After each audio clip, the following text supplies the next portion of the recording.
নমস্কার, মৌসুমি টেস্টি টিপসে আপনাদের স্বাগত জানাই। আশা করছি আপনারা সবাই ভালো আছেন, সুস্থ আছেন। চলে এসেছি নতুন স্বাদের একটি দুর্দান্ত রেসিপি নিয়ে। আমার আজকের রেসিপি অনুষ্ঠান বাড়ির স্বাদে দই বেগুন। আপনারা যে কোনো দিনে আমিষ অথবা নিরামিষ দিনে এই রেসিপি করলে সবাই চেটে পুটে খাবে। তো চলুন তাহলে রেসিপিটি শুরু করা যাক। আমি এখানে দুটো বেগুন নিয়েছি। বেগুনগুলো বোটা সহ কেটে টুকরো করে নেব। আমি এখানে একটা বেগুনকে মোটামুটি 6 টুকরো করে নিচ্ছি। আমি কালো বেগুন ব্যবহার করেছি, আপনারা চাইলে সাদা যে বেগুনগুলো আছে সেগুলো ব্যবহার করতে পারেন। আর লম্বা লম্বা করে কেটে না নিয়ে আপনারা চাইলে গোল গোল করে কেটেও নিতে পারেন। বেগুনগুলো নুন, হলুদ ও কাশ্মীরি লঙ্কা গুঁড়ো দিয়ে ভালো করে ম্যারিনেট করে রাখবো 10 মিনিট মতো, যাতে বেগুনে নুন হলুদ ভালো মতন ঢুকে যায়। ম্যারিনেশনের সময় 1 চামচ সাদা তেল অথবা সরষের তেল ব্যবহার করতে পারেন। বেগুন বোটা সহ রান্না করলে রেসিপিটি দেখতে সুন্দর লাগে। অনুষ্ঠান বাড়িতেও বোটা সহ রান্না করা হয়।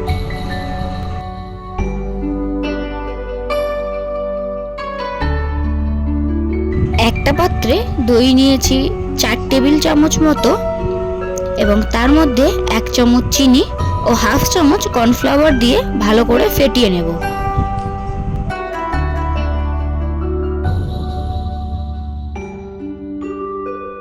ম্যারিনেট করা বেগুনগুলো এবার ভেজে নেওয়ার পালা। কড়াইতে তেল গরম করে নিয়েছি। এবার একে একে বেগুনগুলো লাল লাল করে ভেজে নেব। এই সময় গ্যাসের ফ্লেমটা মিডিয়াম রাখবো। বেগুনগুলো উল্টে পাল্টে লাল লাল করে ভাজবো।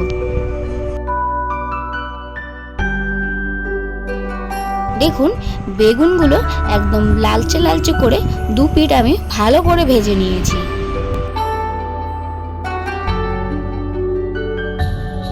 বেগুনগুলো লালচে করে ভেজে একটা প্লেটে তুলে নিয়েছি।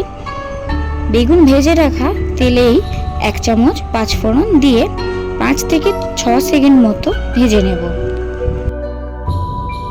5 ফোড়নটা ভালো করে ভাজা হয়ে গেলে ওই তেলেই বেটে রাখা পেঁয়াজ দিয়ে দেব 1 চামচ মতো। পেঁয়াজ থেকে সামান্য তেল বেরিয়ে এলে তাতে আদা রসুন বাটা 1 চামচ দিয়ে ভালো করে ভেজে নেব। আদা রসুন ও পেঁয়াজ বাটা ভালো করে ভাজার পর তাতে দিয়ে দেব 1 চামচ জিরের গুঁড়ো, 1 চামচ ধনে গুঁড়ো, 1 চামচ হলুদ গুঁড়ো, 1 চামচ নুন। ভালো করে মশলাগুলো মিশিয়ে নেব এবং তাতে 3 চামচ জল দেব। জল অ্যাড করার পর মশলাগুলো একটু বেশি সময় নিয়ে কষিয়ে নেব।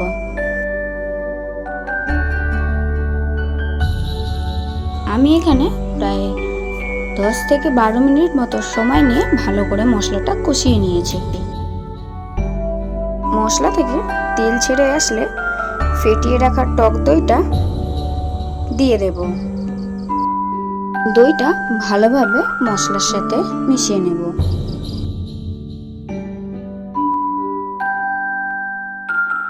দইটা মশলার সাথে ভালো করে কষিয়ে নেওয়ার পর একটু সামান্য তেল ছেড়ে দিয়েছে। এরপর 1 কাপ পরিমাণ ঈষৎ উষ্ণ গরম জল এর মধ্যে আমি দিয়ে দেব।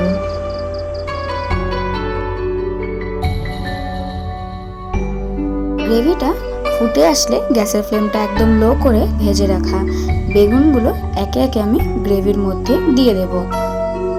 গ্রেভির মধ্যে ভেজে রাখা বেগুনগুলো দিয়ে দেওয়ার পর একটা প্লেটের সাহায্যে কড়াইটা আমি ঢেকে রাখবো 5 মিনিট মতো। 5 মিনিট হয়ে গেছে। 5 মিনিট পর ঢাকনা খুলেছি। দেখুন, গ্রেভিটা অনেকটাই শুকিয়ে এসেছে। এবার একটা খুন্তির সাহায্যে একটু ভালো করে গ্রেভির সাথে বেগুনটা মিশিয়ে নেব। এরপর গ্যাসের ফ্লেমটা লো করে এর মধ্যে 1 চামচ পরিমাণ ঘি আমি অ্যাড করে দেব।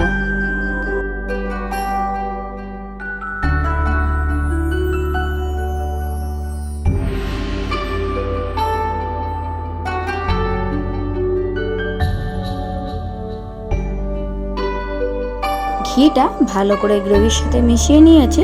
এরপর এর মধ্যে 1/2 চামচ পরিমাণ গরম মশলা গুঁড়ো ওপর থেকে ছড়িয়ে দেব।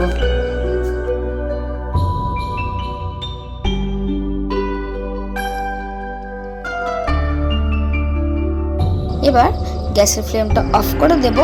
নামানোর আগে ওপর থেকে ধনেপাতা কুচি ছড়িয়ে নামিয়ে নিলেই তৈরি একদম অনুষ্ঠান বাড়ি স্টাইলে দই বেগুন। এবার ভেজে রাখা বেগুনের প্লেটেই দই বেগুনটা আমি তুলে নেব। এই দই বেগুন রেসিপিটি দুপুরবেলা গরম গরম ভাতের সাথে কিংবা রাতে গরম গরম রুটির সাথে খুবই দুর্দান্ত লাগবে। তাহলে ভিডিওটি আজকে এখানে শেষ করছি। আপনারা ভালো থাকবেন, সুস্থ থাকবেন। আমার রেসিপিটি কেমন লাগলো সেটা অবশ্যই কমেন্ট করে জানাবেন। আর ভিডিওটি ভালো লেগে থাকলে অবশ্যই একটি লাইক দিয়ে দেবেন। আমার চ্যানেল নতুন হলে চ্যানেলটি সাবস্ক্রাইব করে দেবেন, যাতে নতুন নতুন রেসিপি আপলোড করলে সেটা আপনাদের কাছে জলদি পৌঁছে যায়।